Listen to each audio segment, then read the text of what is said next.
जब हम एक सफल व्यक्तित्व की जीवन कहानी पढ़ते हैं तो यह हमें इस बात की अत्यधिक जानकारी देता है कि उन्होंने अपने जीवन की चुनौतियों का कैसे प्रबंधन किया और उनको पार किया। ये सबक हमें अपने जीवन का प्रबंधन करने में मदद करते हैं और अपने प्रियजनों के लिए बेहतर भविष्य की योजना बनाते हैं।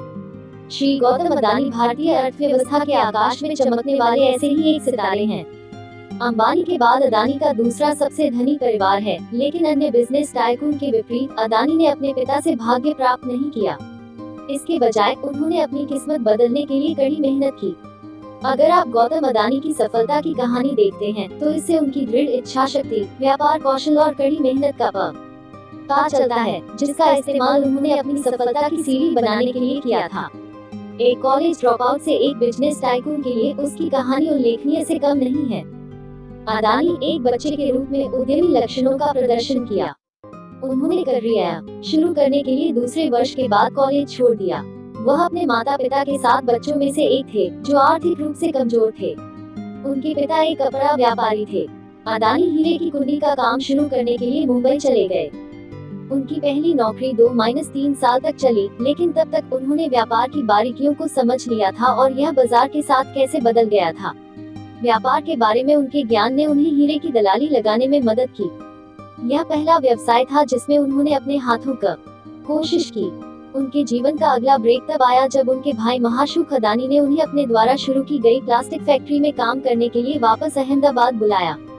गौतम फर्म में शामिल हो गया और जल्द ही वह भारत को पॉलीविनाइल क्लोराइड या पीवीसी आयात कर रहा था।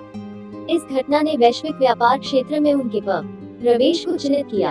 अदानी एक ऐसे आदमी है जिसे एक अवसर की पहचान होती है जब वह आपके दरवाजे पर दस्तक देता है।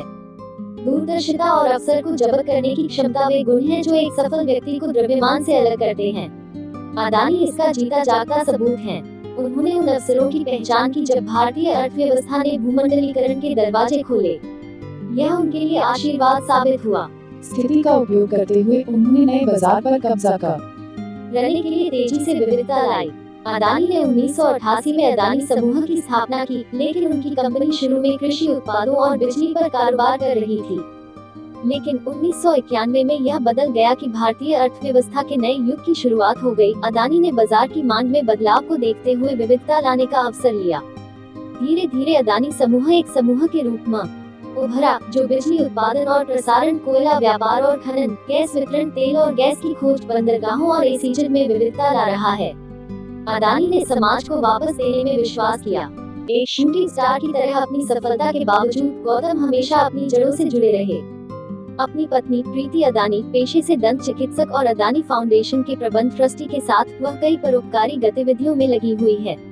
ट्रस्ट शिक्षा, सामुदायिक स्वास्थ्य, ग्रामीण अवसंरचना विकास, स्थायी आजीविका उत्पादन और अधिक सुधार लाने में काम करता है। उनके जीवन का पाठ सभी के लिए। अगर हम उनके जीवन पर गौर करें तो सबसे ऊपर गौतम की यात्रा आसान नहीं है।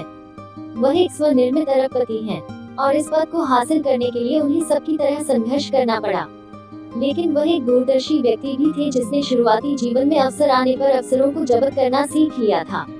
यह वे पाठ है जो गौतम अदानी के जीवन से सीख सकते हैं। एक अवसर की क्षमता को समझना महत्वपूर्ण है। अदानी एक दूरदर्शी हैं। उन्होंने महसूस किया कि अर्थव्यवस्था के विकास के लिए बंदरगाह कितने महत्वपूर्ण हैं।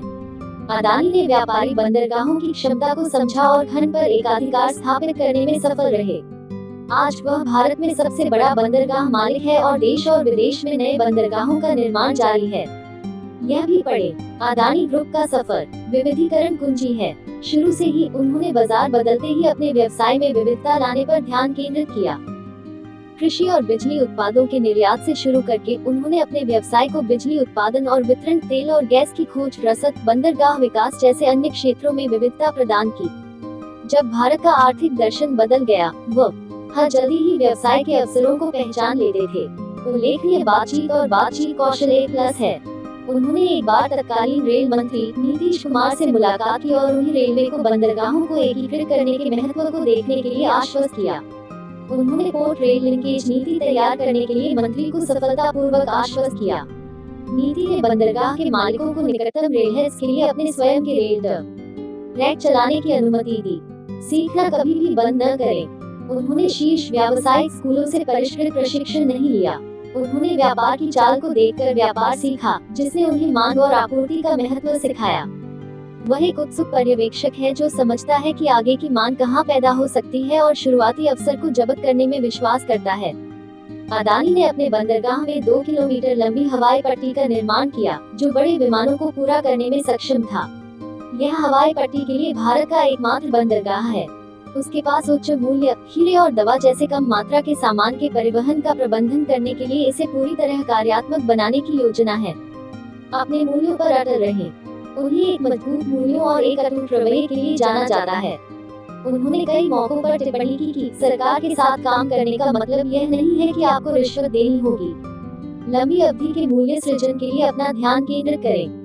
उनकी मजबूत व्यापारिक समझ ने उन्हें दीर्घकालिक संभावनाओं और लाभ के लिए साथी उद्योगपतियों और प्रतियोगियों की मांग को समझने के महत्व का एहसास कराया, और उनकी सीखों ने अंततः उन्हें एकाधिकार स्थापित करने में मदद की। अदानी को 2019 में इंडिया टुडे द्वारा भारत में तीसरा सबसे उल्लेखनीय व्यक्तिगत स्थान दिया गया। उनका जीवन इस बात की कहानी है कि कैसे फोकस और दृढ़ संकल्प एक आदमी को अपनी पीढ़ी के सबसे सफल उद्योगपतियों में से एक बनने के लिए अपनी विनम्र शुरुआत को बदलने में मदद कर सकता है। कभी कभी सफल व्यक्तित्व की कहानियों को पढ़ने से हमें जीवन में वह दिशा मिलती है जो हमने मांगी थी।